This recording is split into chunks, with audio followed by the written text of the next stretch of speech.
Hello दोस्तों, स्वागत है आप सभी का एक बार फिर से मेरे यूट्यूब चैनल सिविल सेवक यूपीएससी पीसीएस में। और आज हम इंडिया बुक का लास्ट चैप्टर कवर करने वाले हैं, राष्ट्रीय घटनाक्रम, जिसमें 1 जनवरी 2024 से लेके 31 दिसंबर 2024 तक मंथ वाइज हम देखेंगे कि क्या महत्वपूर्ण घटनाक्रम रहे हैं। ठीक है, वो एक क्लू पॉइंट होगा, मतलब वन लाइनर टाइप में दिया होगा। हालांकि वन लाइनर टाइप में पिछली बार यूपीएससी ने इस सेगमेंट से 2 क्वेश्चन पूछ लिए थे, लेकिन वो आपके लिए क्लू होता है कि आपको ये टॉपिक भी पढ़ लेना है। ठीक है, अगर इसमें बात की गई है तो डिटेल टॉपिक जो है वो आपको कहीं गूगल से या जो आपने नोट्स पढ़े हैं वहाँ से आपको कवर कर लेने हैं, तो वो एक क्लू होता है इसमें। तो आइए शुरू कर लेते हैं राष्ट्रीय घटनाक्रम को, और ये आखिरी टॉपिक है जैसा मैंने आपको पहले बताया। तो देखते हैं। तो ये है चैप्टर नंबर 31, राष्ट्रीय घटनाक्रम। ठीक है, चैप्टर नंबर 30 की पीडीएफ मैंने सुबह ही स्टेट और यूटीज़ वाली आपको अपने टेलीग्राम चैनल पर प्रोवाइड कर दी है। उसका वीडियो बनाना पॉसिबल नहीं है, अगर आपको उसको पढ़ना है तो आप पीडीएफ के थ्रू आप पढ़ लीजिए। ठीक है, अब हम देखेंगे जनवरी 2024। तो इसमें क्या है, बेसिकली कुछ चीज़ें दी हैं, उनको डिटेल में नहीं दिया गया है, तो आपको डिटेल देखनी है उनकी, जो मैंने अभी बताया है आपको। और इसके अलावा मैं भी कोशिश करूंगा कि जो पॉइंट आएंगे वो मैं अपने टेलीग्राम चैनल पे, जो भी करंट होगा उसको डिटेल अपने चैनल टेलीग्राम जो चैनल है वहाँ पर शेयर कर दूँ। ठीक है, तो देख लेते हैं जनवरी 2024 का। तो भारत की पहली सौर वेधशाला आदित्य L1 अपने गंतव्य पर पहुंची, पर जहां उसको पहुंचना था L1 पॉइंट पर वहां पहुंच गई है। PSLV C57 से छोड़ी गई थी, ये आपको आइडिया होगा। ठीक है, सितंबर 2023 में छोड़ी गई थी और पहुंच गई जनवरी 2024 में अपने गंतव्य पर। अंतर्राष्ट्रीय पर्पल फेस्ट, ठीक है, याद रखिएगा, अंतर्राष्ट्रीय पर्पल फेस्ट गोवा, कहाँ हुआ है? गोवा में। समावेशिता और सशक्तिकरण का एक जीवंत उत्सव दिव्यांग व्यक्तियों की प्रतिभाओं को प्रदर्शित करने के लिए गोवा में आयोजित किया गया। तो अंतर्राष्ट्रीय पर्पल फेस्ट किसके लिए होता है? दिव्यांग व्यक्तियों की प्रतिभाओं को प्रदर्शित करने के लिए। वाइब्रेंट गुजरात ग्लोबल समिट 2024 का 10वां संस्करण, ठीक है, 10वां संस्करण गुजरात के गांधीनगर स्थित महात्मा मंदिर सम्मेलन और प्रदर्शनी केंद्र में आयोजित किया गया। राष्ट्रपति ने 19 बच्चों को प्रधानमंत्री राष्ट्रीय बाल पुरस्कार प्रदान किया है।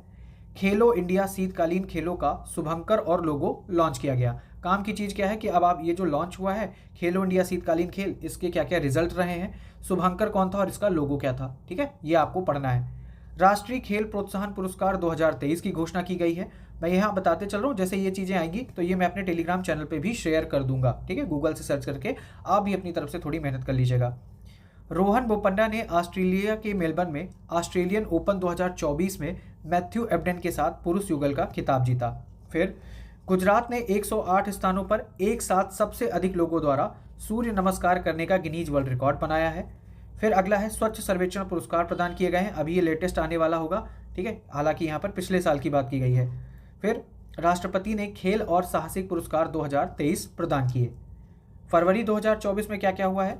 भारत की सबसे बड़ी और अपनी तरह की पहली मोबिलिटी प्रदर्शनी, ठीक है, भारत मोबिलिटी ग्लोबल एक्सपो 2024 का आयोजन नई दिल्ली के भारत मंडपम में किया गया। नवीनतम सर्वेक्षण पोत, ये जो INS संध्याक है ये क्या है? सर्वेक्षण पोत है, याद रखिएगा ये क्या है? सर्वेक्षण पोत है। इसको नौसेना डॉकयार्ड विशाखापत्तनम आंध्र प्रदेश में कमीशन किया गया, यानी नियुक्त किया गया है।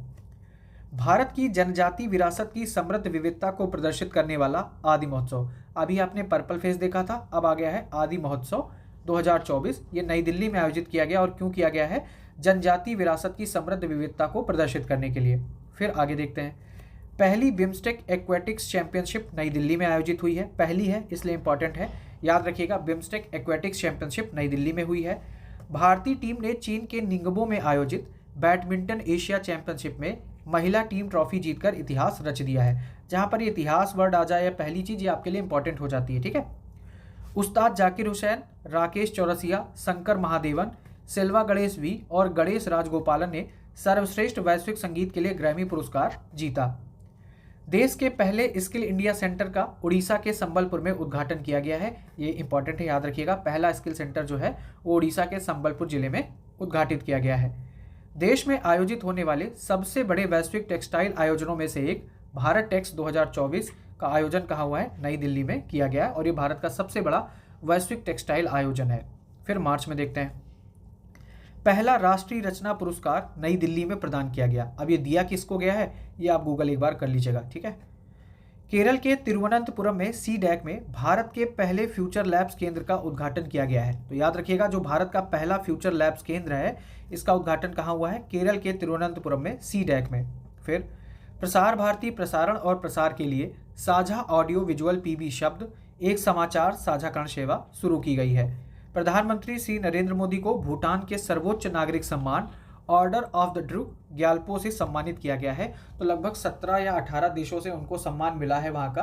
तो वो मैचिंग में पूछा जा सकता है, तो आप एक बार देख लीजिएगा कि हर जो देश है जिन्होंने उनको सम्मान दिया है उसके अवार्ड का नाम क्या है। ठीक है, तो ये आपने देखना है। फिर आगे देख लेते हैं। मिशन दिव्यास्त्र, स्वदेशी रूप से विकसित अग्नि 5 मिसाइल का multiple independently targetable re entry vehicle के साथ पहला उड़ान परीक्षण किया गया है। तो यह है मिशन दिव्यास्त्र। ठीक है, फिर अप्रैल में क्या क्या हुआ है? माई CGHS, ठीक है, माई CGHS iOS ऐप लॉन्च किया गया है, जिससे जरूरी स्वास्थ्य सेवाओं तक पहुंच आसान होगी। कोई मतलब नहीं है। इंपॉर्टेंट ये है, याद रखिएगा, इसकी डिटेल भी आपने देख लेना है कि कैंसर के लिए भारत की पहली घरेलू, ठीक है, घरेलू gene therapy car T cell, आपने पढ़ा होगा, पहली घरेलू जीन थेरेपी भारतीय प्रौद्योगिकी संस्थान मुंबई में लॉन्च की गई है। एक बार इसको डिटेल में देख लेना आपने। लंदन स्थित उच्च शिक्षा विश्लेषण फर्म क्वाक्वेरली साइमंड्स यानी QS द्वारा जारी विश्व विश्वविद्यालय रैंकिंग सूची में जवाहरलाल नेहरू विश्वविद्यालय यानी JNU सर्वोच्च रैंक वाला भारतीय विश्वविद्यालय बनकर उभरा है। फिर चंद्रयान 3 मिशन टीम को अमेरिका की स्पेस फाउंडेशन द्वारा, ठीक है, अमेरिका की स्पेस फाउंडेशन है, उसने अंतरिक्ष अन्वेषण के लिए 2024 जॉन L जैक स्विगर्ट जूनियर पुरस्कार से सम्मानित किया है। किसको किया है? चंद्रयान 3 मिशन टीम को। फिर SJVN सतलुज जल विद्युत निगम लिमिटेड ने हिमाचल प्रदेश के झाकड़ी में, कहां पर? हिमाचल प्रदेश के झाकड़ी में, और किसने? SJVN, ठीक है, SJVN ने भारत के पहले बहुउद्देशीय ग्रीन हाइड्रोजन पायलट के उद्घाटन के साथ एक महत्वपूर्ण उपलब्धि हासिल की है। तो ये कहाँ हुआ है? झाकड़ी में हुआ है, हिमाचल प्रदेश के झाकड़ी में। मई में देख लेते हैं। तो नीदरलैंड के रॉटरडैम में आयोजित विश्व हाइड्रोजन शिखर सम्मेलन, ठीक है, 2024। तो ये विश्व हाइड्रोजन शिखर सम्मेलन 2024 का आयोजन कहाँ हुआ है? नीदरलैंड के रॉटरडैम में। भारत ने पहली बार अपना स्वयं का मंडप स्थापित किया है। फ्रांस में 77वें कान फिल्म महोत्सव में भारत मंडप का उद्घाटन किया गया। ठीक है, एक और यहाँ पर इंपॉर्टेंट है, यहाँ से UPPCS ने भी सवाल पूछा था, तो ये इंपॉर्टेंट मार्क कर लीजिएगा कि पायल कपाड़िया की भारतीय फिल्म, ठीक है, पायल कपाड़िया की भारतीय फिल्म है all we imagine as light, ने 77वें कान फिल्म महोत्सव में ग्रांड प्री पुरस्कार जीता, जिससे वह यह प्रतिष्ठित पुरस्कार जीतने वाली पहली भारतीय बन गई हैं। ठीक है, पहली भारतीय हैं, इसलिए आपके लिए इंपॉर्टेंट हो जाता है पायल कपाड़िया की भारतीय film all we imagine as light. फिर चीन के संघाई में तीरंदाजी विश्व कप में भारत ने स्वर्ण पदक जीता है। कोई मतलब नहीं है, ये देख लीजिए। भारत की पैरा एथलीट हैं दीप्ति जीवन जी, ठीक है, दीप्ति जीवन जी ने जापान के कोबे में आयोजित पैरा एथलेटिक्स चैंपियनशिप में स्वर्ण पदक जीतकर विश्व रिकॉर्ड बनाया है। अब मान लीजिए किसने जीता, क्या जीता, इससे मतलब ना हो। अब कोबे पूछ ले कहाँ है, तो कोबे कहाँ है? जापान में। ठीक है, कोबे कहाँ है? जापान में। भारत की दीपा कर्माकर ने उज्बेकिस्तान के ताशकंद में, ठीक है, उज्बेकिस्तान के ताशकंद में आयोजित एशियाई जिम्नास्टिक चैंपियनशिप में पहला स्वर्ण पदक हासिल किया है। भारत की सबसे बड़ी कौशल प्रतियोगिता इंडिया स्किल 2024 नई दिल्ली में आयोजित की गई। फिर आगे देख लेते हैं जून 2024 का। तो वर्ल्ड इकोनॉमिक फोरम, ठीक है, विश्व आर्थिक मंच जिसको आप कहते हो, कि यात्रा और पर्यटन विकास सूचकांक। तो यात्रा और पर्यटन विकास सूचकांक कौन जारी करता है? World economic forum. आपका काम क्या है कि जो वर्ल्ड इकोनॉमिक फोरम और जो जो इंडेक्स जारी करता है उनकी डिटेल आपको देखनी है। बाकी भारत 15 पायदान ऊपर चढ़ा है। तो इसमें क्या था कि देखो, भारत जो है 119 देशों में भारत की रैंक कितनी थी? 119 देशों में इंडिया था 39। इंडिया अभी 2024 में 39 रैंक पे आ गया है। ठीक है, 2024 में क्या आ गया है? 39 आ गया है। और इसके पहले जो 2021 वाला था उसमें इंडिया की रैंक थी 54। तो वहां से क्या हुआ कि भारत 15 पायदान चढ़ा है और अब 2024 में कितना आ गया है? 39 पर। भारतीय रेलवे ने एक सार्वजनिक सेवा कार्यक्रम में कई स्थानों पर सर्वाधिक लोगों के एकत्रित होने पर अपना नाम बर्बाद है, इसको छोड़ दो। विश्व पर्यावरण दिवस के अवसर पर एक पेड़ मां के नाम अभियान शुरू किया गया है। यह अभियान कब शुरू किया गया, कैसे शुरू किया गया, किसने शुरू किया, ये सारी चीज़ें आपने डिटेल देखनी है और इसको मैं अपने टेलीग्राम चैनल पे भी शेयर करूंगा। ये एक इंपॉर्टेंट ये भी है, ठीक है, जैसे पायल कपाड़िया वाला है ऐसे ये भी है कि निष्ठा जैन द्वारा निर्देशित भारतीय फिल्म द गोल्डन थ्रेड ने, ठीक है, निष्ठा जैन द्वारा निर्देशित भारतीय फिल्म द गोल्डन थ्रेड ने MIFF, ठीक है, MIFF 2024 में सर्वश्रेष्ठ वृत्त चित्र के लिए प्रतिष्ठित गोल्डन कोच पुरस्कार मिला है इनको, ठीक है। किसको मिला है? निष्ठा जैन को। वन्यजीव फिल्म निर्माता सुबैया नल्ला मुथ्थू, ठीक है, ये वन्यजीव फिल्म निर्माता है सुबैया नल्ला मुथ्थू। इनको मुंबई अंतर्राष्ट्रीय फिल्म महोत्सव में प्रतिष्ठित V Shantaram lifetime achievement पुरस्कार से सम्मानित किया गया, तो ये देख लीजिएगा। फिर भारत, ये भी इंपॉर्टेंट है कि भारत अपने संपूर्ण जीव जंतुओं की सूची तैयार करने वाला दुनिया का पहला देश बन गया है, जिसमें 1,0561 प्रजातियां हैं, 1,04,561 प्रजातियां शामिल हैं। यह उपलब्धि जैव विविधता दस्तावेजीकरण में उसे वैश्विक नेता के रूप में स्थापित करती है। नीरज चोपड़ा ने फिनलैंड में आयोजित पावो नूर्मी गेम्स 2024 में गोल्ड मेडल हासिल किया है, ठीक है, करते रहिए। नीति आयोग की संरचना में संशोधन किया गया है, तो ये संरचना आपके लिए इंपॉर्टेंट हो जाती है। इसका स्ट्रक्चर देख लीजिएगा नीति आयोग का, ठीक है। मानस क्या है? तो राष्ट्रीय नारकोटिक्स, ठीक है, राष्ट्रीय नारकोटिक्स ब्यूरो ने 24/7 हेल्पलाइन शुरू की है, जिसका नाम क्या है? मानस। भारत ने जॉर्डन के अम्मान, अब अम्मान क्या है? ये जॉर्डन की राजधानी है, तो ये एक प्लेस हो गया जो चर्चा में रहा है ना। तो भारत ने जॉर्डन के अम्मान में आयोजित अंडर-23 एशियाई कुश्ती चैंपियनशिप 2024 में 8 पदक जीतकर शीर्ष स्थान हासिल किया है।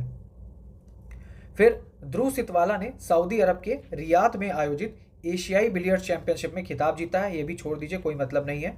पेरिस ओलंपिक 2024, बार बार कहता आया हूँ, पेरिस ओलंपिक और पैरालंपिक आपके लिए इंपॉर्टेंट हो सकते हैं क्योंकि कवर पेज पे दिए हैं, ठीक है, तो आपको देखना है। भारत 6 पदकों के साथ तालिका में 71वें स्थान पे था।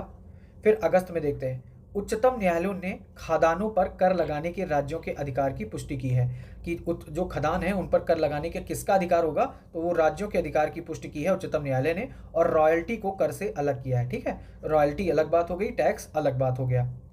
58 देशों में वीजा मुक्त प्रवेश के साथ भारत हेनले पासपोर्ट सूचकांक में 82वें स्थान पर पहुंच गया है। फिर विज्ञान प्रौद्योगिकी और नवाचारों में उत्कृष्ट योगदान के लिए राष्ट्रीय विज्ञान पुरस्कार की घोषणा की गई है। केंद्र सरकार के कर्मचारियों के लिए एकीकृत पेंशन योजना को मंजूरी दी गई है, ठीक है। फिर ये भी इंपॉर्टेंट है आपके लिए कि भारत के पहले व्यक्तिगत स्वर्ण पदक विजेता अभिनव बिंद्रा को ओलंपिक आंदोलन में उनके असाधारण योगदान के लिए प्रतिष्ठित ओलंपिक ऑर्डर से सम्मानित किया गया। किसको? अभिनव बिंद्रा को। भारत ने नेपाल के काठमांडू में आयोजित दूसरी सेंट्रल एशियन वॉलीबॉल एसोसिएशन महिला वॉलीबॉल नेशंस लीग का खिताब जीता है। जब आप ये पढ़ोगे और जब आप PT 365 वगैरह पढ़ रहे होगे तो ये आइडिया लग रहा होगा कि यार बताओ, इसमें तो सिर्फ खेल ही खेल है, मतलब हर महीने में खेल में ये जीत रहे हैं वो जीत रहे हैं और ज़्यादा करंट की बात ही नहीं है, पता नहीं इनके हिसाब से क्या है, ठीक। एक ये इंपॉर्टेंट याद रखिएगा कि GRI इंग्लिश चैनल को अकेले पार करने वाली दुनिया की सबसे कम उम्र की और सबसे तेज महिला पैरा तैराक बनी है। पैरा तैराक है, याद रखिएगा, GRI, और इन्होंने इंग्लिश चैनल को पार किया है। काम क्या है? अब आप इंग्लिश चैनल की लोकेशन देख लेना, ठीक है। इंग्लिश चैनल आपके लिए इंपॉर्टेंट हो जाता है तो उसकी लोकेशन आपने देखनी है। सितंबर का देखें तो ग्लोबल फिनटेक फेस्ट 2024 का उद्घाटन महाराष्ट्र के मुंबई में हुआ है। केंद्रीय माध्यमिक शिक्षा बोर्ड, ये आपके लिए इंपॉर्टेंट है, बहुत काफ़ी ज़्यादा इंपॉर्टेंट है ये, कि CBSE ने दुबई में भारत के बाहर अपने पहले क्षेत्रीय कार्यालय और उत्कृष्टता केंद्र का उद्घाटन किया है। तो CBSE ने अपना पहला क्षेत्रीय कार्यालय और उत्कृष्टता केंद्र का उद्घाटन कहाँ किया है? दुबई में किया है, और ये भारत का बाहर अपना पहला क्षेत्रीय कार्यालय है उसका, ठीक है। नर्सिंग पेशेवरों के लिए, जो नर्सेज होती हैं, उनके लिए राष्ट्रीय फ्लोरेंस नाइटिंगेल पुरस्कार 2024 प्रदान किया गया है। भारत ने नई दिल्ली में पहली बार, ठीक है, पहली बार अंतर्राष्ट्रीय सौर महोत्सव की मेजबानी की है, और ये किस महीने में की है? सितंबर 2024 में। पोर्ट ब्लेयर का नाम बदलकर श्री विजयपुरम कर दिया गया। अब आपके लिए इंपॉर्टेंट क्या है? अंडमान और निकोबार द्वीप समूह, इसकी जो भी जोग्राफिकल लोकेशन है, ठीक है, ये सारी चीज़ें आपको याद होनी चाहिए। पेरिस पैरालंपिक का समापन हो गया। भारत ने 7 स्वर्ण, 9 रजत और 13 ब्रॉन्ज के साथ टोटल 29 पदक हासिल किए, रिकॉर्ड हासिल किए हैं, इसलिए इंपॉर्टेंट है आपके लिए, और अब तक का सर्वश्रेष्ठ पैरालंपिक प्रदर्शन है, और इनकी रैंक कितनी थी? 18वीं रैंक पर ये थे, ठीक है। फिर आगे देख लेते हैं। अक्टूबर 2024 में ये एक प्रोग्राम इंपॉर्टेंट है काफ़ी ज़्यादा, कि झारखंड में 63,000 से अधिक आदिवासी बहुल गाँवों को, ठीक है, कितने? 63,000 से अधिक आदिवासी बहुल गाँवों को आकांक्षी जिलों से जोड़ने के लिए धरती आबा जनजातीय ग्राम उत्कर्ष अभियान की शुरुआत हुई है, ठीक है। फिर एक ये भी इंपॉर्टेंट है, मराठी पाली, प्राकृत, असमिया और बांग्ला को शास्त्रीय भाषा का दर्जा दिया गया है और इसके साथ ही देश में शास्त्रीय भाषाओं की कुल संख्या 11 हो गई है। अब आपने याद क्या करना है कि पहले से जो 6 थी वो कौन सी थी, सबसे पहले कौन से जुड़ी है। ठीक, इसको याद करने की ट्रिक ऐसे याद कर लो। ठीक है, अब यानी असमिया हो गई और बांग्ला हो गई और यहाँ से अब मैं पापा। ठीक है, मैं से क्या हो गया मराठी और पापा। ठीक, अब मैं पापा, तो पापा पी से एक पी से पाली और एक पी से प्राकृत। ठीक है, तो अब मैं पापा, ये वाली ट्रिक याद रखना, हो जाएगा काम।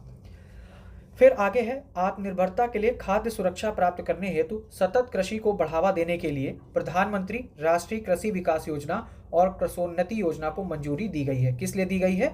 खाद्य सुरक्षा प्राप्त करने के लिए और आत्मनिर्भरता के लिए। ठीक है, सतत कृषि को बढ़ावा देने के लिए। फिर एशिया पावर इंडेक्स में भारत जापान को पीछे छोड़कर एशिया का तीसरा सबसे शक्तिशाली देश बन गया है। किसको पीछे छोड़ा है? जापान को, और एशिया का तीसरा सबसे शक्तिशाली देश बन गया है भारत। फिर है, वैश्विक नवाचार सूचकांक 2024 में 133 अर्थव्यवस्थाओं में भारत 39वें स्थान पर पहुंच गया है। ठीक है, ये सारी चीजें हो गई। सार्वजनिक सेवा वितरण को बढ़ाने के लिए भारत जेन एआई भाषा मॉडल लॉन्च किया गया है। अच्छा, एक चीज़ मैं ये कहूँगा कि ये करते टाइम आपको ये भी आइडिया लग गया होगा कि मतलब आपके लिए करंट अफेयर्स कौन सा इंपॉर्टेंट है, वो यहाँ पर इसकी बात की जाती है, बाकी और भी होता है। लेकिन आप जो करंट अफेयर्स पढ़ते हो और इनके हिसाब से, मतलब कोई सरकारी एजेंसी वो किस हिसाब से करंट अफेयर्स बना रही है, वो आप देखो कि इस महीने में इंडिया में ये इंपॉर्टेंट चीज़ें हुई हैं। ठीक है, बाकी अगर कोई और मैगजीन उठाओ तो दुनिया भर का उसमें दिया होता है। तो मेरे को भी आज ये पढ़ते पढ़ते ख्याल आया। तो देखिए आगे, भारत ने विशाखापत्तनम में जहाज निर्माण केंद्र में अपनी चौथी परमाणु ऊर्जा संचालित बैलिस्टिक मिसाइल पनडुब्बी लॉन्च की है। कमेंट बॉक्स में आप बता सकते हो कि उसका नाम क्या है उस पनडुब्बी का। ठीक है, बहुत इंपॉर्टेंट है, पढ़ लीजिएगा एक बार, डिफेंस से क्वेश्चन आए थे पिछली बार। 70वें राष्ट्रीय फिल्म पुरस्कार वितरित किए गए हैं और 70वें राष्ट्रीय फिल्म पुरस्कार में Dada Saheb Phalke life time achievement award किसको दिया गया है? मिथुन चक्रवर्ती को। आज में वो क्या है, I am a disco dancer. ठीक है, मिथुन चक्रवर्ती को। भारत ने हंगरी के बुडापेस्ट में आयोजित शतरंज ओलंपियाड 2024 में ऐतिहासिक दोहरा स्वर्ण पदक जीता है। ये भी आपके लिए इंपॉर्टेंट है। आपको याद होगा 2023 में शतरंज से रिलेटेड कुछ नया हुआ था, वहां से क्वेश्चन पूछ लिया गया था। नवंबर 2024 की बात करें तो असंगठित श्रमिकों के लिए विभिन्न सामाजिक सुरक्षा योजनाओं तक निर्बाध पहुंच के लिए ई श्रम वन स्टॉप सॉल्यूशन लॉन्च किया गया है। ठीक है, कृषि में महिला स्वयं सहायता समूहों को सशक्त बनाने के लिए नमो ड्रोन दीदी योजना शुरू की गई है। भारत के 51वें, ठीक है, 51वें मुख्य न्यायाधीश कौन होंगे? न्यायमूर्ति संजीव खन्ना। मेधावी छात्रों को वित्तीय सहायता प्रदान करने के लिए पीएम विद्या लक्ष्मी योजना को मंजूरी दी गई है। इसकी डिटेल जो है वो हम टेलीग्राम पर देखेंगे। ठीक है, पीएम विद्या लक्ष्मी योजना। डीआरडीओ ने ओडिशा के तट पर डॉक्टर एपीजे अब्दुल कलाम द्वीप से विभिन्न पेलोड ले जाने के लिए डिजाइन की गई भारत की पहली लंबी दूरी की हाइपरसोनिक मिसाइल का सफल उड़ान परीक्षण किया है। फिर आगे देखते हैं, प्रधानमंत्री श्री नरेंद्र मोदी को गुयाना के सर्वोच्च नागरिक सम्मान ऑर्डर ऑफ एक्सीलेंस से सम्मानित किया गया। ठीक है, भारत के नए कैग कौन नियुक्त हुए हैं? के संजय मूर्ति को भारत का नया कैग बनाया गया है। सीआईएसएफ, ठीक है, केंद्रीय औद्योगिक सुरक्षा बल में, ठीक है, सीआईएसएफ में पहली महिला बटालियन के गठन को मंजूरी मिली है। तो ये आपको याद रखना है, इंपॉर्टेंट होगा। फिर भारत ने अंतरिक्ष अभ्यास के साथ अंतरिक्ष की तैयारी, गलत है, हटा दो उसको, कोई मतलब नहीं है। 55वां भारतीय अंतर्राष्ट्रीय फिल्म महोत्सव कहाँ आयोजित हुआ है? गोवा में आयोजित किया गया है। एक ही हमने पढ़ा भी था जब प्रसार वाला चैप्टर पढ़ रहे थे कि भारत के राष्ट्रीय प्रसारक प्रसार भारती ने, किसने? प्रसार भारती ने परिवार के अनुकूल मनोरंजन प्रदान करने के लिए एक नया over the top OTT platform waves launch किया है। ठीक है, क्या है ये? नया ओवर द टॉप है। फिर भारत ने बिहार के राजगीर में आयोजित एशियाई महिला हॉकी चैंपियंस ट्रॉफी में चीन को हराकर तीसरी बार खिताब जीता है। ठीक है, फिर आगे देख लेते हैं। दिसंबर 2024 में 2024 हेतु दिव्यांगजनों के सशक्तिकरण के लिए राष्ट्रीय पुरस्कार प्रदान किया गया है। भारत के अधिक प्रभावित जिलों से बाल विवाह को खत्म करने के उद्देश्य से बाल विवाह मुक्त भारत अभियान शुरू किया गया। कहाँ से शुरू किया गया है, कब शुरू किया गया है, कितने जिलों में शुरू किया गया है, ये सारी चीजें आपने देखनी है। भारत सरकार ने डीटीएच पर एक चैनल पीएम ई विद्या लॉन्च किया है, जो श्रवण बाधित, किसके लिए? श्रवण बाधित छात्र जो सुनने में असमर्थ है। ठीक है, श्रवण बाधित छात्रों, शिक्षकों, दुभाषियों और संबंधित संगठनों हेतु भारतीय सांकेतिक भाषा प्रशिक्षण के लिए समर्पित है। तो ये हो गया। फिर मध्य प्रदेश का रातापानी भारत का 57वां टाइगर रिजर्व घोषित हो गया है। हालांकि अभी भारत में कितने हैं, 58 टाइगर रिजर्व। एक माधव नेशनल पार्क जो है वो भी मध्य प्रदेश का है, उसको भी अभी हाल ही में घोषित किया गया है। भारत ने नई दिल्ली के नॉर्थ और साउथ ब्लॉक में वैश्विक सांस्कृतिक स्थल के रूप में युग युगीन भारत राष्ट्रीय संग्रहालय स्थापित करने के लिए किस देश के साथ साझेदारी की है, फ्रांस के साथ साझेदारी की है। ठीक है, तो याद रखिएगा फ्रांस के साथ साझेदारी की है। किसानों को आसान ऋण के लिए ऋण गारंटी योजना शुरू की गई है, और ये योजना क्या है इसको डिटेल में हम देखेंगे, ठीक है, अपने टेलीग्राम चैनल पे। भारत की हम्पी कोनेरू ने न्यूयॉर्क अमेरिका में आयोजित 2024 फिडे महिला विश्व रैपिड चैंपियनशिप जीती है। फिर न्यायमूर्ति वी राम सुब्रमण्यम ने राष्ट्रीय मानवाधिकार आयोग के नए अध्यक्ष का पदभार संभाला है। बस इतना याद रखना, और इतना कुछ खास है नहीं। तो कुल मिला के ये जो घटनाक्रम था, इसके अलावा एक कबड्डी जो है, इस साल कबड्डी का वर्ल्ड कप हुआ है पहली बार, भारत में भी हुआ है, भारत में ही हुआ है सॉरी, जनवरी या फरवरी के आसपास। तो वो भी आपने डिटेल में देख लेना है, ठीक है। तो ये जो पहली बार चीज़ें होती हैं आपके लिए इंपॉर्टेंट हो जाती हैं, तो थोड़ा उन पर फोकस कीजिए। फिर आगे इसमें चैप्टर नंबर 32 जिसमें सामान्य सूचना दिया हुआ है, ठीक है। इसमें कुछ भी खास नहीं है, जो चीज़ें हैं वरीयता तालिका दी है, ये आपको लक्ष्मीकांत में भी मिल जाएगा। और इसमें आगे क्या है वो मैं आपको दिखा दूंगा, और ये दिखा इसलिए रहा हूँ क्योंकि आपको भरोसा हो जाए, क्योंकि बाद में मैसेज आएगा कि सर चैप्टर 33 नहीं भेजा, चैप्टर 32 नहीं भेजा। तो आप देख लो कि जितना काम का था वो सारा आपके पास है, सारी PDF आपके पास है, आप बस रिवाइज करो, ठीक है, उनको अच्छे से रिवाइज करो। अभी मैंने 3-4 क्वेश्चन अपने टेलीग्राम चैनल पे दिए हैं, पर वहाँ पर डब्बा गोल वाली स्थिति आई है। तो रिवीजन यार बहुत ज़्यादा जरूरी है, इसीलिए मैंने 31 मार्च को कवर कर दिया, और अभी भी आपके पास अच्छा खासा टाइम बचता है इसको कवर करने के लिए, ठीक है। 50 से 55 दिन बच रहे हैं जिसमें आप अच्छे से इसको रिवाइज कर सकते हो।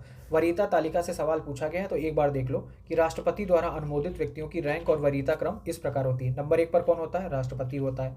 नंबर 2 पर उपराष्ट्रपति, नंबर 3 पर प्रधानमंत्री, नंबर 4 पर राज्यों के राज्यपाल, ठीक है, अपने राज्य में, ठीक है। नंबर 5 पर पूर्व राष्ट्रपति, फिर 5 का है उप प्रधानमंत्री। छठे पर कौन आता है, भारत का मुख्य न्यायाधीश, और उसके साथ आता है लोकसभा अध्यक्ष, ठीक है। 7वें पर केंद्र के कैबिनेट मंत्री, राज्यों के मुख्यमंत्री, उपाध्यक्ष, नीति आयोग, पूर्व प्रधानमंत्री, राज्यसभा एवं लोकसभा में विपक्ष का नेता।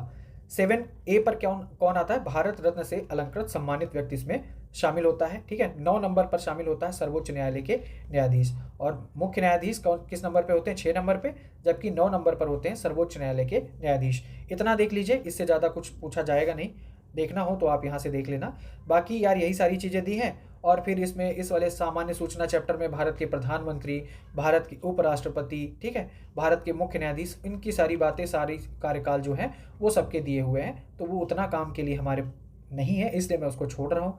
फिर संविधान में संशोधन, एक ये टॉपिक सामान्य सूचना में ही दिया है। जितने 106 संविधान संशोधन हो चुके हैं उनकी बात की गई है, लेकिन उतना कुछ डिटेल में दिया नहीं गया है। तो आप बेटर रहेगा कि आप लक्ष्मीकांत में जो दिया है डिटेल में, ठीक है, आप वहाँ से पढ़ लो, क्योंकि यहाँ से आपका कुछ क्वालिटी इन्हेंस होने वाला नहीं है, ठीक है। तो ये छोड़ दीजिए। और उसके बाद जो सबसे लास्ट में परिशिष्ट ऐड हुआ है, उसमें भारत सरकार में कौन कौन मंत्री है, नरेंद्र मोदी के पास क्या है, राजनाथ सिंह के पास मतलब कौन से विभाग है, उनकी बात की गई है कि किन के पास क्या मंत्रालय है। तो इस हिसाब से आपकी जो इंडिया बुक है वो पूरी तरीके से कंप्लीट हो चुकी है। बस आप रिवीजन पे फोकस करो। बाकी धन्यवाद।